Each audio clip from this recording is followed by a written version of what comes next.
So having this beautiful realization about these essential oils that I use. And today I showed everybody my trick of calming the limbic brain on the right hand side, which crosses over the corpus callosum into the left nostril, and correcting the logic and reasoning brain on the left hand side, which crosses the corpus callosum into the right nostril. And so it was lavender for left and rosemary for right, which makes it easy to remember. And so I did the process. Now I'm kind of delaminating it a little bit further. Your left side will be your yin side, your female side, your darkness, your secrets, your traumas, your worries, your anxieties. It will be the problem being masticated so that all solutions can be looked at, because what women have a beautiful ability to do, that's why they are called multitaskers, is to look at various things and outcomes and scenarios and act on all of those, but they can also think those out in their minds. So women take the problem and they grapple with it in the family and the relationship. This is the traditional role. Men on the right, which is the left side of the brain, because this is important. Men on the right, everything that you do on the right nostril will be to do with masculine, expansion, outward conversations, the stuff that is much more based on solutions, like, okay, well, whatever's going wrong, this is how we fix it. So it's very solutions, it's very forward-facing, it's very future. The left on the way is also past, so this is part of the feminine. The left is, and this is also interesting, because the left is kind of memory as well, and the right is creation in that way. It's a longer story. So, I digress. I was thinking about how in relationships, for the most part, men feel and women, men think and women feel. Men think and women feel. Men will present a logical argument. Well, you did this and this on this day, and therefore X minus Y equals, and they become very logical and reasoned in their outcome, and they weigh it up as a wrong versus right in the facts. Women do it very differently. They feel it, and so they'll feed back to you, yes, but I understand why you say that the facts say this, but can you remember on that day, firstly, my aunt had just died. I was in a very emotional space, and I was really feeling unsupported by you, and so I wasn't prepared to engage with you on the level that you wanted to.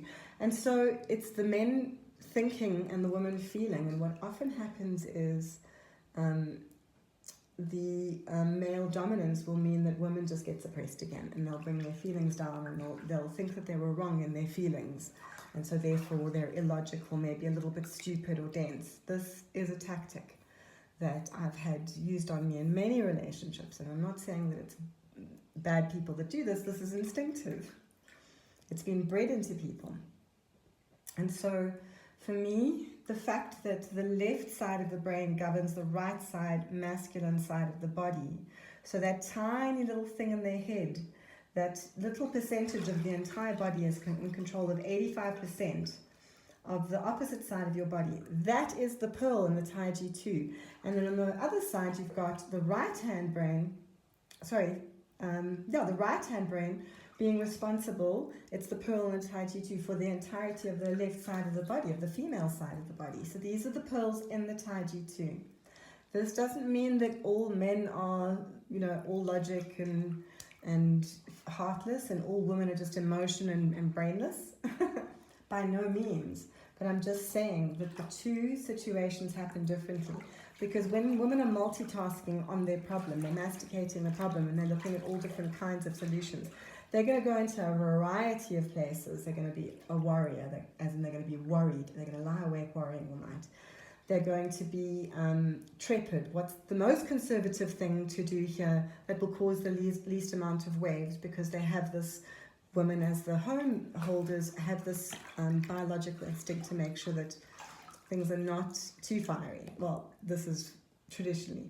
They're going to cycle through all different kinds of solution based and different. And then they're going to have a confident one, and they're going to have a, fuck you one, you said this mean thing. They're going to have all these different options that they go through, that they play through in their mind first.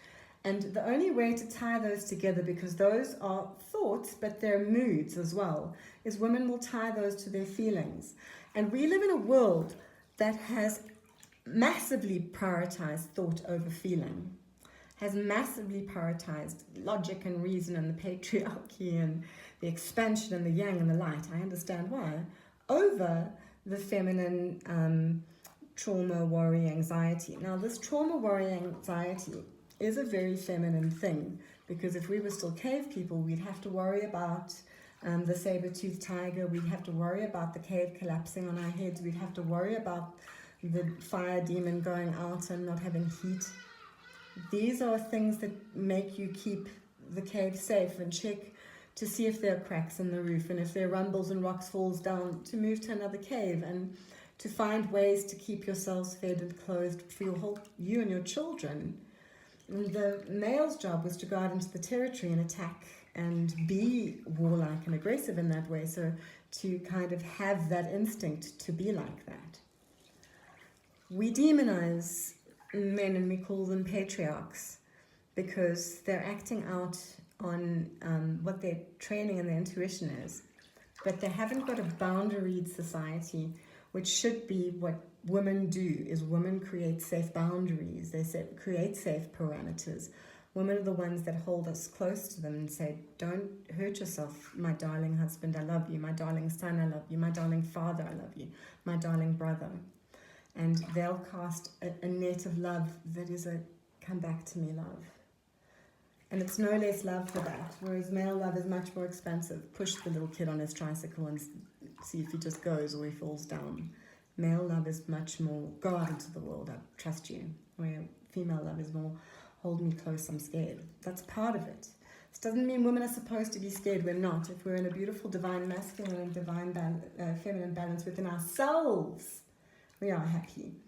Because this means you've got to embrace that you have as much of that other potential in you as you do whatever it is your default behavior is. You have so much coming from both sides. And your brain is, those lobes of your brain are the landing points of the receiver that's downloading consciousness. And that's why it's the Taiji 2, because the light has to come in through the dark side, and the dark has to come in or come out through the light side. So my book is all about the physics of the Taiji 2, of the yin and the yang, how polarity wrote this matrix somehow, the noughts and ones. It's a code. DNA is, we can see two of its strands in this dimension. DNA is a double helix. We have this binary, this male-female in everything that exists. And part of what the physics of the Taiji 2 is to find the spot between the two things that the quantum tunneling happens. And the quantum tunneling happens within the pearls of the Taiji 2, the small black pearl and the small white pearl. These are constantly in dynamic motion, slow or fast, because if they come into stasis, they collapse. So they're constantly moving, and the quantum tunneling is happening because the larger crescents of the crescent of yin and the crescent of yang are mostly stable and static, but the movement happens from one side of that pearl to the other as the light emerges into the darkness, or the light actually probably comes out of the darkness and the darkness merges into the light, and it creates this this movement. And that's what 0 point energy is. It's the quantum tunneling that's happening between the binary codes, in that point between the one and the naught, because we know that yin collapses into yang. When yin collapses completely, it becomes yang. When yang collapses completely, it becomes yin. That's the tail ends of those teardrops inside the yin and the yang. That's the one thing collapsing into the other. And so that happens very slowly. Those crescents are not completely static. They're slowly enlarging, or on like more yang than yin, then more yin than yang, depending on what's happening in the situation. If there's more darkness, more texture, more shadow, more stuff to grapple with, more worry, that black crescent is going to swell and the white crescent is going to shrink. But then there is a point at which collapse happens. The yin gets so overwhelmed that it collapses, and there's some kind of epiphany. They're saved. The work pulls through. Whatever it is, they have this moment where light emerges on the other end of the tunnel, and they get pulled through. And that's the larger Taiji Chu, but it's within the movement in those pearls that Taiji Chu, the quantum entanglement sits, but it's also 0 point energy. And so it is in that little point of the Mobius strip between 0 and 1. These are the physics of the Taiji Chu. I haven't been doing as many bath videos as I normally do. And the reason is I've been doing lots of videos, but just choosing not to put them on because they're quite raw. And there's a lot of them where the concepts are just too beyond what I can really take in, and so how can I expect anybody else to? But I'm having these incredible experiences, and I'm so grateful for my ability to step into the bath, to do my rituals, and to become instantly in contact with the world beyond. It's like a small DMT experience in my bath, and I'm not doing it every night because I started losing touch with real life. But I'm doing it 3 or 4 times a week, and it's absolutely wonderful. And I want everybody to get psychic with me. Get out some scrying crystals, get in the bath, ring some bells, have some essences with you, and play. So I just got a vision of Jesus and a download at the same time. And I saw Jesus as a hybrid of all the races that exist on Earth.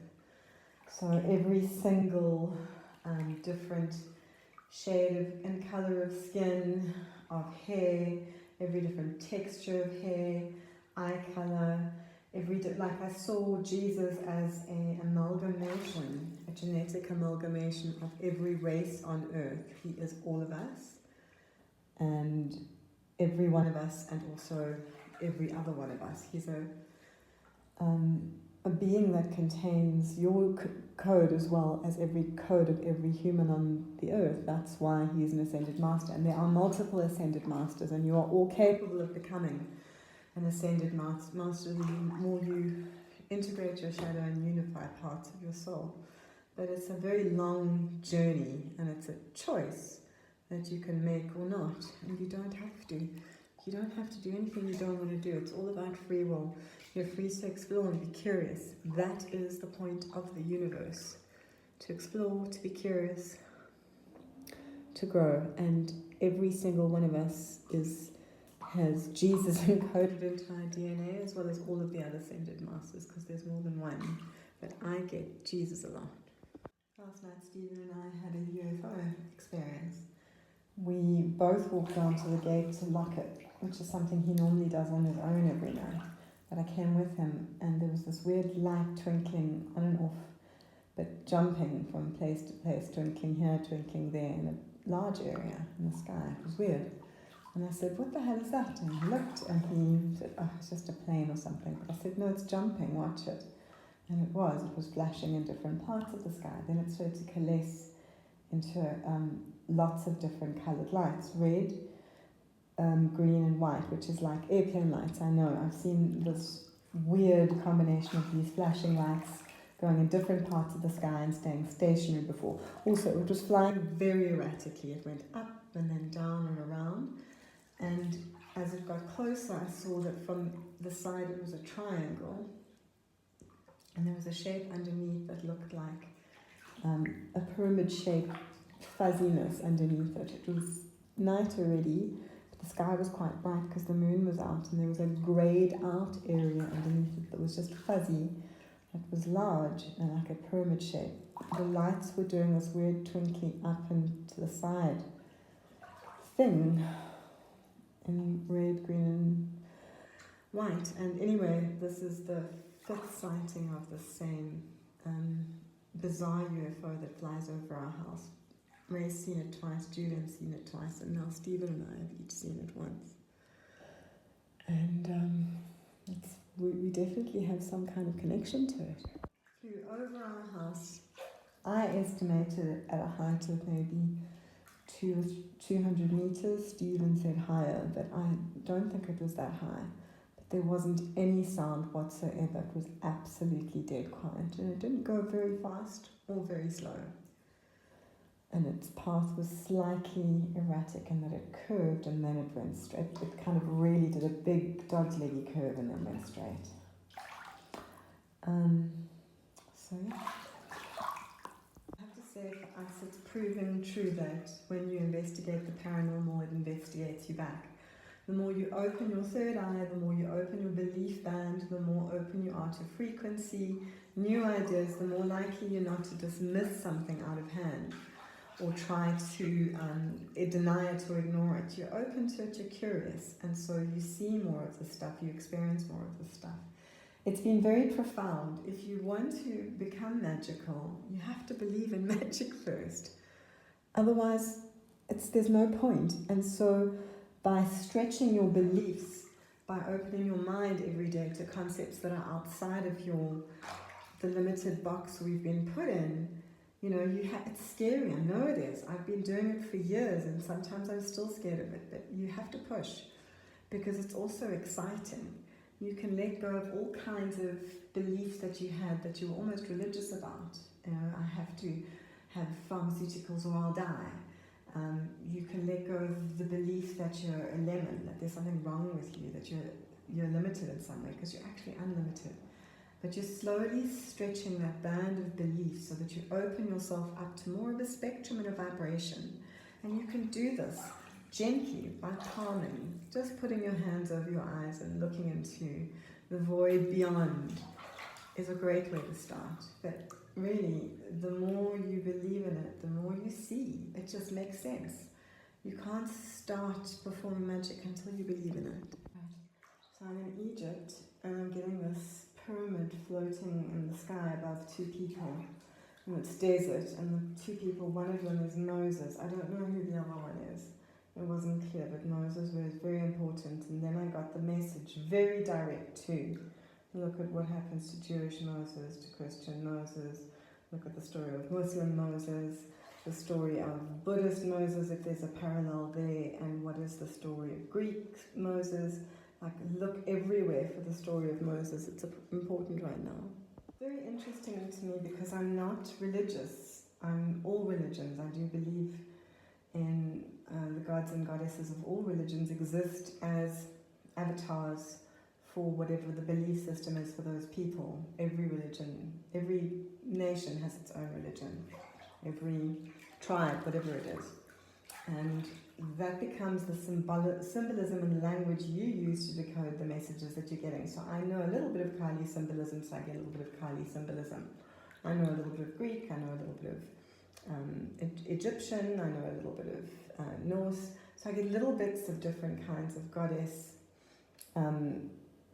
mythology. As I grow in knowledge, it gets more and more. I'm getting much more exposed to larger swathes of goddesses. But the symbolic references that I'm getting in my scrying are coming in biblical messages, and it's because for me, having heard the Bible given to me as a child and right through school and church, wherever I went, also the fact that I read quite a lot of the Bible in my teens, I have that knowledge already and an attachment to an ancient story and symbolism that is genetically coded into my bones, and so it's obvious that Jesus and Mary Magdalene and Mother Mary and Our Lady and that God of the Bible and Moses and his prophets, etc., become relevant for me in the symbology and the language I know how to decode. So today I had a meeting for hours with a polymath, quantum physicist, astrophysicist, mathematician, polyglot, musician, just this really incredible savant in so many strata. And he spoke about the fact that he has to learn maths and quantum physics to understand the things that he needs to explain out of his head. He's got so much in his head that he needs to explain, and he learns maths and physics so that he can turn what's into his head into a palatable, communicable message for other people in the world. Such a brilliant way to look at it. So just remarkable images of old world buildings. It's a Tartarian legend and myth come to life. And so I asked, my intention at the beginning of this session was, tell me what's happening with this Tartaria thing, with this old world thing, which has grabbed me in an obsession of late. I'm really sucked into it, and it's challenging a lot of my paradigms. I mean, I don't take any theory on as though it's truth, but I weigh theories for a while to see what resonance is, and if there's a lot of resonance in this theory. And so I got this place where I went to these old buildings, and I went under the sand, and there was a huge cube-shaped building under the sand, and I got told that that's what's happening, what's waiting for us under the Sphinx. And new knowledge coming into the world is happening this year. We're opening our minds to the fact that we're not alone, that our history has been manufactured in many parts, that we've been lied to, we've been intentionally kept limited. These are all uncontrovertible facts when you look at all the data that's been coming out from these leaks of all these intelligence agencies around the world that have kind of had us on hamster wheels working so hard we don't stop to look at what's being stolen from us. And so this is what this Tartarian story is telling us, that our history has bleakness and murder and genocide and trauma and tragedy and catastrophe in it. And it also has light and meaning and free power and free energy and science and sacred geometry and art and beauty. And these two things, these equal and opposite things, exist. And they are in balance with each other, and our history is showing us this. So the story of Tartaria, and the meaning of it for me right now, is this deep need to connect not with a genocidal past and history and one of tragedy and trauma, but one of Atlantis-like light and innovation and enlightenment and beauty and freedom and thought. So these two beautiful theories exist. I mean, one beautiful and one traumatic. These two theories exist to balance each other out, and that's why Tartaria has come into my radar right now. And so balancing these two theories, this dark world of trauma and poverty and disease and genocide, balanced with this world of old Tartaria where humans were very advanced and there was free energy and there was beauty and wonder. Right, so every couple of years on one side of this there is a rapture. This is going to get me banned, I'm sure. On the other side of that there's a catastrophe. So a catastrophe hits the world and leaves proof that it's been there with sediment layers, and like the Younger Dryas has left that black matter around the world. But all of these mud floods that we've had, because we have had mass catastrophes where tidal waves have swept halfway across continents. This has happened multiple times, and because we live under a control system that doesn't want us to know that catastrophism is part of our history, we blithely ignore it. We call it conspiracy theorists. We say Graham Hancock is a terrible person, he's a racist and a white supremacist, and we demonize people for telling us what's happening.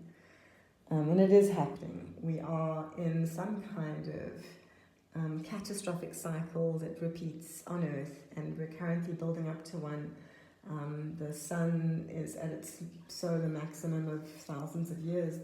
The Earth's magnetic sphere is at a solar minimum of thousands of years, so we're being blasted by solar radiation. And stop for a second, think about the spiritual component of that. If being blasted by pure solar radiation is giving us the ability to see things outside of the visible spectrum, because it will do that, more light will show you more things, are our perceptions being deliberately stretched so that we can choose the catastrophism and go into the world where there's going to be a reset? Or do we choose to step into an epiphany, a rapture, if you will, and step into the light and become 5D? I posit that both things are possible, and there's potentially a you that goes into catastrophism and a you that goes into 5D. That's also a potential. It's very exciting to be alive in these times. Just going to say one more amazing thing about scrying and becoming more open, opening your third eye, having a ritual that you do a few times a week to meditate, to go inwards, to really explore your thoughts and your ideas and open your mouth and talk about your visions and sing to yourself and heal yourself. I am so much more content in my life at this age of 53 than I've ever been in my life. I'm at an age where we financially, there's been lots of instabilities, but we're still so happy.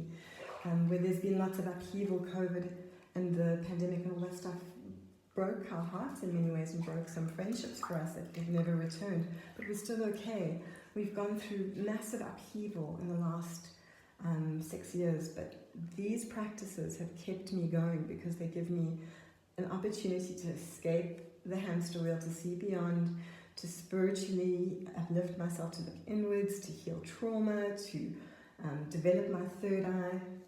I recommend everybody does this. Honestly, this has been the most profound experience of my life. There are no fixed constants in the universe because there is no fixed constant universe.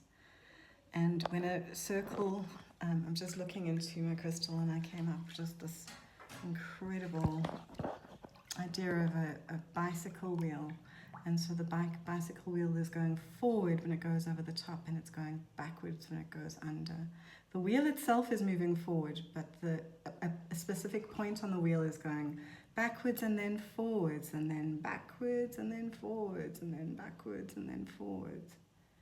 Yesterday I spent a few hours with this incredible man that I've come into contact with through the New Acropolis School of Philosophy. Thank you. His name is Metamorphosis. He's a musician, the most amazing musician, and he makes music about quantum mechanics and astrophysics and maths and spirituality, and he's qualified in all of those fields. We spoke about there's no way to fix a point in a fixed and constant universe, to have a fixed and constant point, because the universe is not fixed and constant, and this is part of the uncertainty principle. Yesterday I had the most incredible afternoon with Metamorphosis. He's a musician. He performed with his jazz band with us at the New Acropolis School of Philosophy, and it was absolutely profound. His lyrics were all about quantum physics, astrophysics, spirituality, maths, life purpose. Just incredibly powerful person. But he's trained in all of these fields. He's a proper savant, a genius. And we spoke about the fact, he explained the collapse of the wave function to me. For the first time it really made sense. He showed me the equation, broke it down, then built it back up, and then explained it in the most beautiful musical language so that I actually understand it now. And so last night I had this download that there is no fixed and constant point in the universe. Nothing can be measured, because the act of measuring means that point that you've just said was fixed and constant, your first measuring point, when you move to the other point, you can't prove that point has remained fixed and constant, because the act of observation changes everything, and it's Heisenberg's uncertainty principle. There was a lot in it. It was very beautiful. But what it made me realize was that all that quanta are is measurements. Well, quanta means many, and to quantify is how many, and quantum is multitudes of tiny particles, because that's what quantum physics is about, and to quantify is to measure. So what we do is we measure the universe as it stands within our current laws of physics, and those laws of physics have been set down by measuring the universe as it exists at the time of measuring, as well as it can be measured without with knowing that one point is not fixed and constant, and therefore the other can't be either. So it just unfolds into this incredible download that everything is information, that matter is created out of bits of information. It's like Bitcoin is mined, and all Bitcoin is data. Well, that's what everything is. This is data. This is data. This water in the bottle is data. This phone is data. It's all information held together at a frequency, in a perpetually unfolding moment. So what is distance? When you measure distance, well, what's the speed of light? That's a physics. That's a law of physics we have to, we have to adhere to in this universe. What's the speed of sound? We've measured these things. What is the circumference of the Earth? What is the size of the Moon in relation to the Earth? Right. So we've created this set of measurements, but we can't definitively say that any of them are actually real because of Heidegger's uncertainty principle. And so we can't prove that anything is really real, and therefore the physics that we're working with now have stepped out of that Newtonian physics where, we were measuring carbon reality. We're now measuring quanta, which is the particles that make up reality, and we're realizing that we can only define what we can observe, we can only quantify what we can define. And we're defining as we go, as we find things, and we're stretching out. And so every now and then we have to recalibrate our laws because our quanta change and our definition changes and our quantification changes. And so we're perpetually stretching our measurements of believability so that we are able to perceive more, we're able to understand more, we're able to quantify and define more. As our language expands, our understanding expands. As our understanding expands, our belief expands. Magic becomes more and more real as we stretch our arms out towards it, as we slowly grow ourselves in belief and faith and love and trust, because the science is showing us that actually it's there and it's just waiting for us, like that picture of God and Adam, just waiting for us to stretch our finger out. And that's what we're doing right now. Yesterday I spent time with this incredible artist, scientist, researcher, teacher, poet, philosopher named Metamorphosis. Makes the most incredible music with this incredible jazz band. I definitely recommend you look him up. He's on Spotify.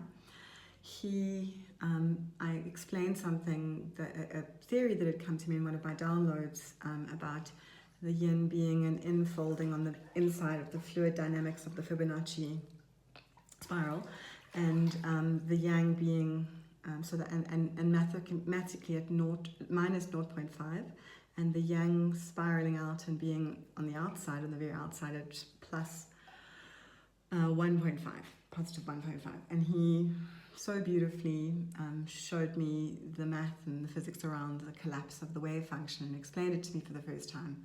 Just blew my mind, and it made me realize that there is no possibility to define a fixed and constant place in the universe, because there is no fixed and constant universe. It is ever expanding. And the act of observation and the movement from the fixed object you've just measured to the next changes the measurement, and so the measurement is always unstable. That's the uncertainty principle, which he explained to me. So beautiful. He showed me the equation, broke it down, then built it up in language I could understand, and then wrote it again. It was just such a wonderful experience. But I digress. So I was explaining a quaternaries, torus quaternaries, quantum tunneling, to do with polarity, binaries, the Taiji to the Mobius strip, mirror universes. There was a whole thing that we spoke about, and then I showed him my drawings, and he explained them with equations, and it made me realize that yin goes in. Yin is navel gazing. Yin takes us on a journey inside so that we access the yin akashic within, and that's the feminine. The female will really go deeply within and bring back mystery.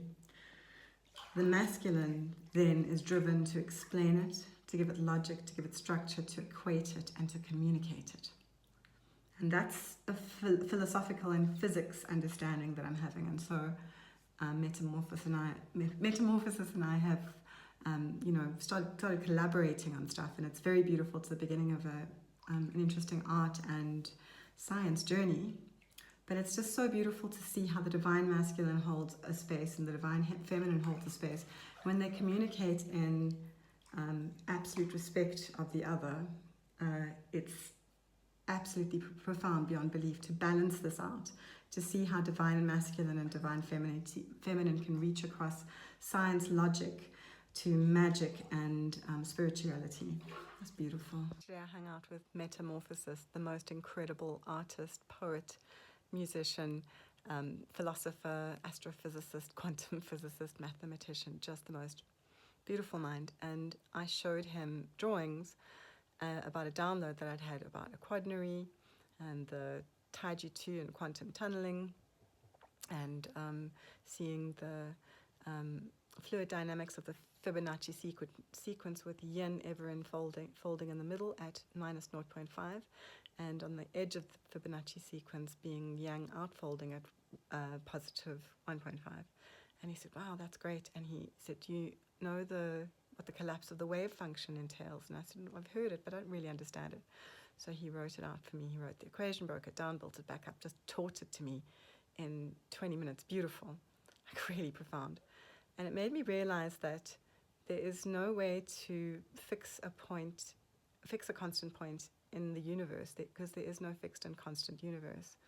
The uncertainty principle means that you measure one point, and when you move to measure the next point, you can't prove that you haven't changed the quanta between the 2 points by moving across, because the act of observation and moving changes the quanta, and so it's always uncertain. One point is always uncertain. Just very, very beautifully explained, and that's how the wave function collapses.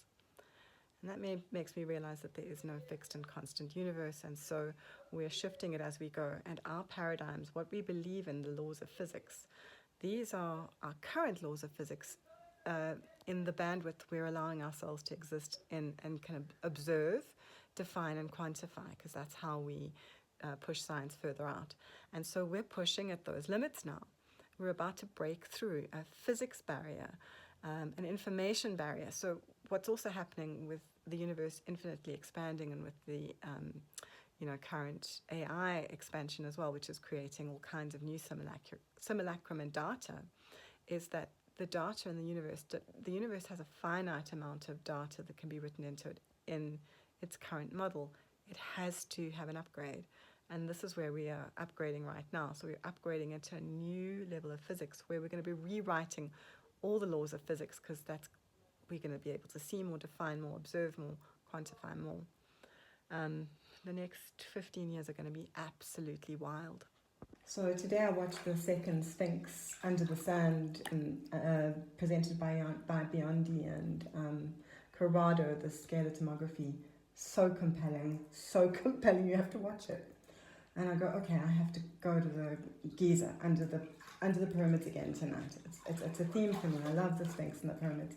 So I go under the plateau, and it's exactly as they say. There's an underground labyrinth, underground city. It's all connected. It's really wild, and there is absolutely a Sphinx there. And then I see how it comes online, because tonight I was in a discussion with Jason Georgiani on X about how, well, he was in a discussion.